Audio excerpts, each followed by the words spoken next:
All right, just some basic review of the periodic table and how to use one at a simple level.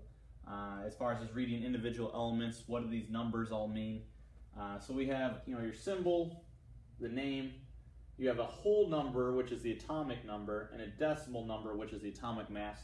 Different periodic tables, or just PTs, different PTs will have them in different locations, but no matter where it's located, the whole number is the atomic number, the decimal number is the atomic mass.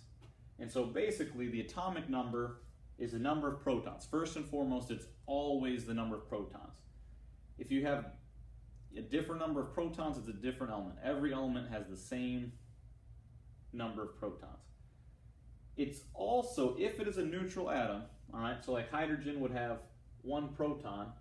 If it's neutral, it'll have one electron. All right, we'll talk about ions later, how atoms can give away or take away electrons. They can lose and gain electrons, and so that can change. Protons cannot, electrons can change, but for right now, if it's a neutral atom, and that's really all we're going to be talking about for the moment, it'll also be the number of electrons. Your atomic number will also be your electrons. Your decimal number, your atomic mass, is basically your protons plus your neutrons.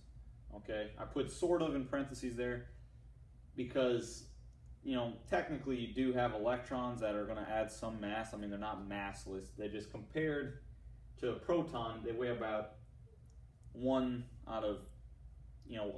about 1/2000 of what a proton and a neutron do.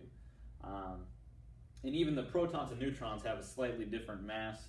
It's not very much. It's basically the difference is the mass of the electron. Once again, not very much. But so we just kind of say in general, your atomic mass is your protons and neutrons. And this is a decimal. We'll talk more about that later, but it has to do with the fact that in nature there's isotopes where atoms of the same type, hydrogen in this case, have different numbers of neutrons. All right, so it kind of makes this kind of a weird decimal number. We'll talk more about that later.